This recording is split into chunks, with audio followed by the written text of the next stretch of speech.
The end of human drivers?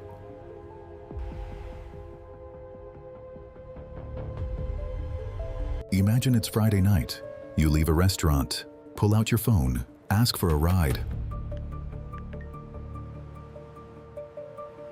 A car appears a few minutes later. You open the door, sit down, and then notice something strange. There is nobody in the driver's seat. No Uber driver, no Lyft driver, nobody asking where you're headed. The steering wheel moves on its own, the car pulls into traffic, and takes you home. A few years ago, this would have felt like a scene from a movie. Today, people in American cities are already doing it, and that changes the conversation completely, because the question is no longer, can a car drive itself? We already know the answer. The much bigger question is, what happens when millions of people start choosing one? Because behind these quiet little cars driving around American streets, a massive war has started. Google is in it, Tesla is in it, Amazon is in it, Uber is preparing for it. Chinese companies are expanding around the world, and sitting right in the middle of this fight are millions of human drivers. The company that got there first. If you've spent any time in San Francisco, Phoenix, or Los Angeles recently, you may already know the name Waymo. Waymo belongs to Google's parent company, Alphabet, and unlike many companies that spent years talking about self-driving cars, Waymo actually put them on the road. Real passengers, real streets, real traffic. No driver sitting behind the wheel. By early 2026, Waymo said it was already providing more than 400,000 rides every week across 6 major U.S. metropolitan areas. During 2025 alone, it says passengers took around 15 million Waymo rides, and now the company is expanding aggressively. Miami, Austin, Atlanta, Houston, Dallas, and more cities are coming. In August 2026, Dallas became another city where anyone could download the Waymo app and request a fully autonomous ride. Waymo says it is working toward more than 1 million rides every week by the end of 2026. Think about that number for a second. 1 million rides every week without a human driver. At that point, this stops looking like an experiment. It starts looking like an industry. But then another company entered the fight, and this company doesn't want to build a few thousand special cars. It wants to change the economics of the entire business. Enter Tesla.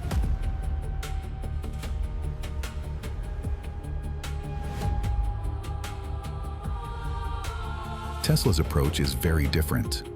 Look at a Waymo car and you'll notice equipment mounted around it.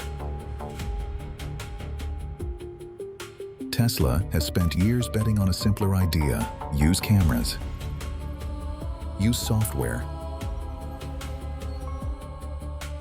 Teach the car by learning from enormous amounts of real-world driving. And eventually, remove the driver. Tesla now offers Robotaxi rides in several cities in Texas and Florida, but that's only the beginning of its plan. Because Tesla has designed something specifically for this future, the Cybercab, a small vehicle that doesn't look like a normal taxi.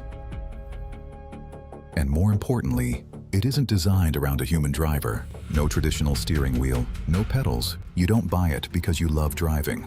The entire idea is that you don't need to drive it at all.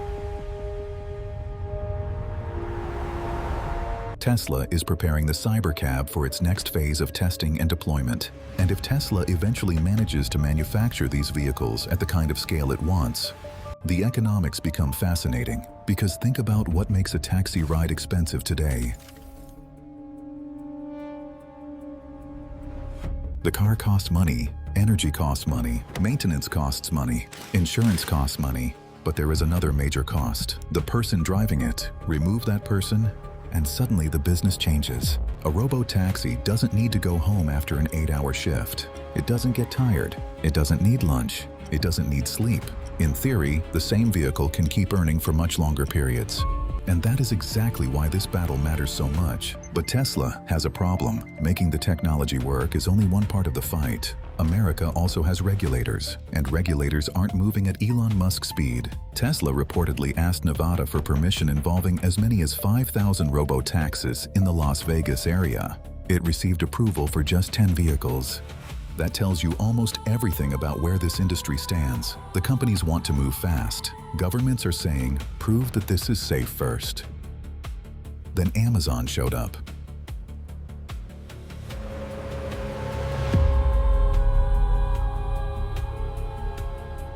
Now things get even more interesting because Amazon has its own robotaxi company, Zoox. And Zoox didn't simply take a normal car and teach it to drive itself. It basically asked, why are we still designing cars around drivers if eventually there won't be one? So its vehicle looks completely different. Passengers sit facing each other. There is no traditional driver's seat, no steering wheel, no pedals. It looks less like a car and more like a small moving room. And in July 2026, something important happened. U.S. regulators granted Zoox a temporary exemption, allowing commercial deployment of its purpose-built Robotaxi. The approval allows up to 2,500 vehicles per year for 2 years under additional oversight. Zoox has begun charging passengers in Las Vegas. So now, America doesn't have just one serious Robotaxi model. It has several competing ideas. Waymo says, we already know how to operate driverless cars at scale. Tesla says, we can eventually manufacture them in enormous numbers. Zoox says, why keep designing cars for humans to drive in the first place? But there's another player in this story. And strangely, it might be the company most people think Robotaxis are supposed to destroy. Uber has a different plan.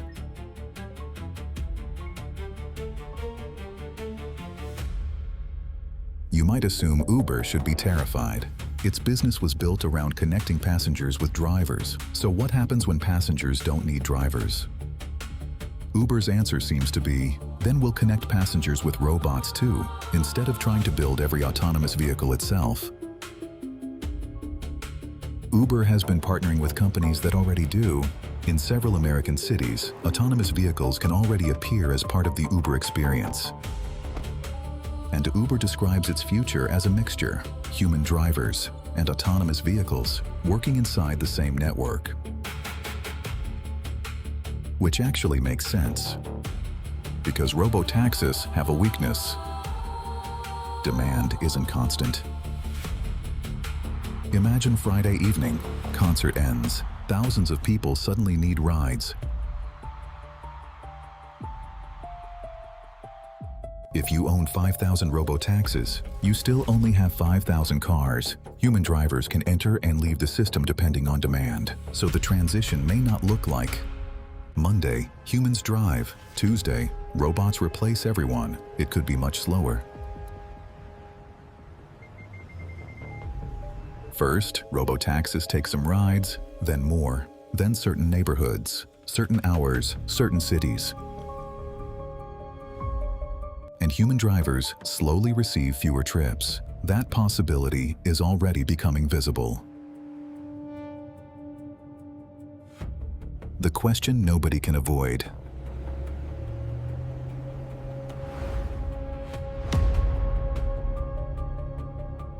In some cities where Waymo operates, it is beginning to take a noticeable share of ride-hailing business. Recent estimates suggest Waymo represented roughly 15 to 16% of gross ride-hailing bookings across San Francisco, Los Angeles, and Phoenix by June 2026. That doesn't mean 15% of drivers suddenly lost their jobs. The effect can be much quieter. A driver who previously received 3 rides in an hour might receive 2. Someone who drove 6 nights a week may decide it's no longer worth doing. Another driver may wait longer between passengers. Nobody receives a letter saying, A robot replaced you. The work simply becomes less attractive, and people slowly leave. That's why the phrase "end of human drivers" can be misleading. We're probably not looking at one dramatic moment.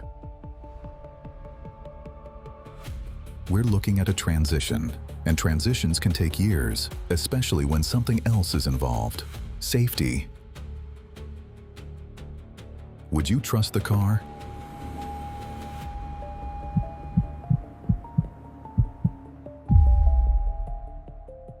Imagine putting your child inside a vehicle with nobody behind the wheel. That's where this conversation suddenly becomes personal, because autonomous driving companies can show impressive numbers. Waymo says that across more than 127 million fully autonomous miles, its vehicles experienced far fewer serious injury crashes than comparable human driving. That's encouraging, but here's the problem. Humans don't judge machines the same way they judge humans. If a human driver causes an accident, it's terrible. But we understand that humans make mistakes. When a robot makes one, people immediately ask, why did we allow the robot to drive at all? And regulators know this.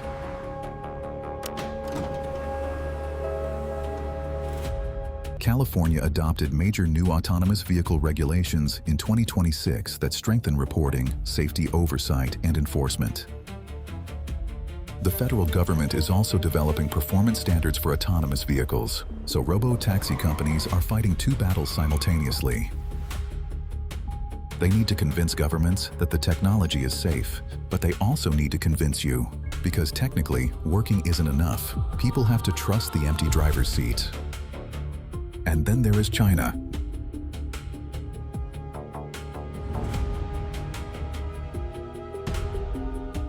Now zoom out, because this isn't only Waymo versus Tesla versus Zoox.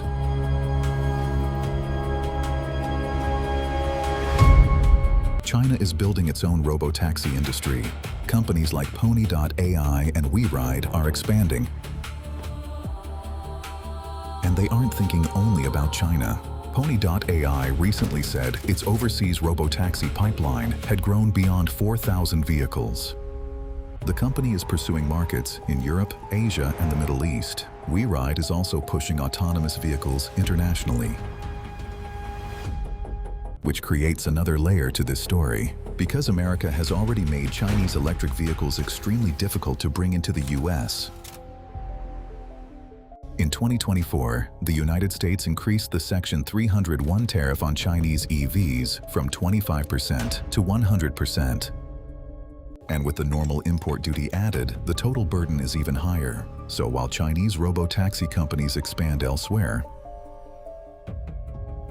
the American market is becoming increasingly protected from Chinese vehicle competition. And this matters, because the robotaxi race isn't just about who has the smartest software. It's also about who can manufacture enormous numbers of electric vehicles cheaply. China is extremely good at that. So we're beginning to see two races happening at once, an American robotaxi race and a global robotaxi race.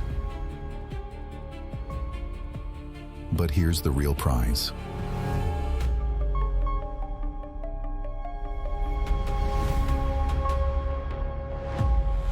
Most people look at these cars and think, taxi, but the companies involved see something much bigger. Transportation is one of the largest everyday expenses in modern life. Millions of people commute, go shopping, visit restaurants, travel to airports, send children places, go to hospitals, meet friends. Every single one of those trips has economic value. Now imagine controlling the network that moves those people. That's why Google cares. That's why Tesla cares. That's why Amazon cares. That's why Uber cares. And that's why China cares. Whoever builds a cheap, trusted robotaxi network isn't simply selling cars. They're competing to become part of the infrastructure of everyday life. So, are human drivers finished?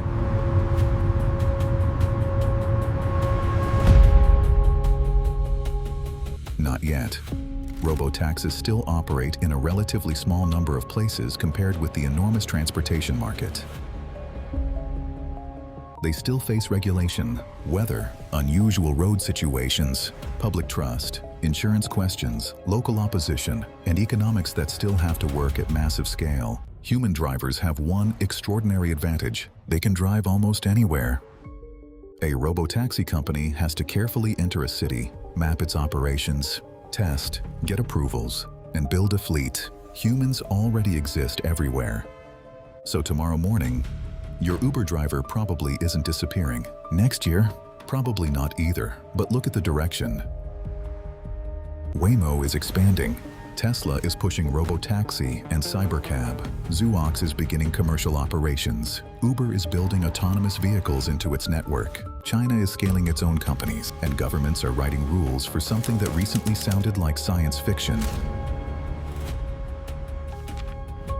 Which means the most important change has already happened. We are no longer asking whether robotaxis will exist. They exist. Now we're asking how quickly they spread. And maybe the biggest clue about the future won't come from some huge announcement. It will happen quietly. One night you'll request a ride. A car will pull up. The door will unlock. You'll sit down. And only after the car starts moving, you'll realize you didn't even notice there was no driver. And that may be the moment the robotaxi truly wins.